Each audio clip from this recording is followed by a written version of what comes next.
Je vous présente l'histoire du petit chaperon rouge. Il était une fois une charmante petite fille que tout le monde aimait au premier regard. Sa grand-mère qu'il adorait lui avait donné un petit chaperon de velours rouge. Comme il était joli, la fillette ne voulut plus porter autre chose et on l'appela désormais le petit chaperon rouge. Un jour, sa mère lui dit: « Petit chaperon rouge, ta grand-mère est malade. Porte-lui cette galette et cette cruche de lait. Pars tout de suite et sois bien sage en chemin. Ne t'attarde pas. » La petite fille se mit aussitôt en route. La grand-mère habitait loin du village dans la forêt. À peine entrée dans les bois, la fillette rencontra le loup. Comme elle ne savait pas quel méchant animal c'était, elle n'eut pas peur du tout. « Bonjour, petit chaperon rouge, » dit le loup. « Bonjour. Où vas-tu de si bon matin ?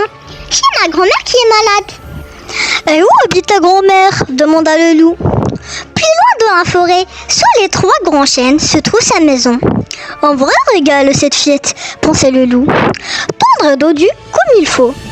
Elle sera bien meilleure que la grand-mère. Il faut que je trouve une ruse pour les dévorer toutes les deux. »« Je t'accompagne un peu, » dit-il. « Comment ? » s'écria-t-il. « Tu ne regardes pas toutes ces jolies fleurs dans les sous-bois ? » Le petit chaperon rouge leva les yeux et vit partout des fleurs qui brillaient. « Si j'en faisais un bouquet pour grand-mère, » se dit-elle, « cela lui ferait plaisir. » Et elle quitta le chemin pour cueillir des fleurs dans le sous-bois, une par-ci, l'autre par-là, et encore plus loin à l'intérieur de la forêt. Le loup, pendant ce temps, courait à la maison de la grand-mère en frappant à la porte. « Qui est là ?» cria la grand-mère de son lit, car elle était trop faible pour se lever.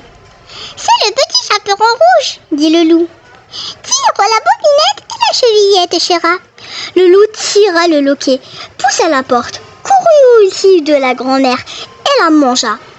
Puis il mit sa chemise de nuit et son bonnet de dentelle, se coucha dans le lit et tira les rideaux. Le petit chaperon rouge avait cousu de fleur en fleur, et ce bouquet était maintenant si gros qu'il pouvait à peine le porter. Alors il se remit vite en chemin. Chez sa grand-mère, la porte était ouverte. Quand la fillette entra dans la chambre et dit bonjour. Comme personne ne répondait, elle s'avança jusqu'au lit et écarta les rideaux. La grand-mère était là, couchée, avec son bonnet qui lui cachait presque toute la figure.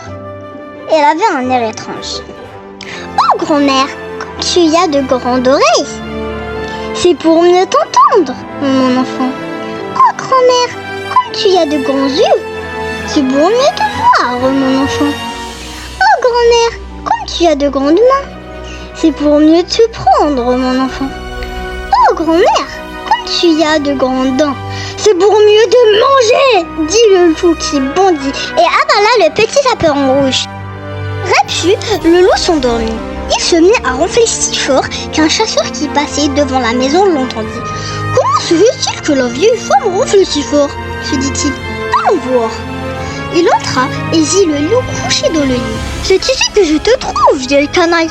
dit le chasseur en épaulant son fusil.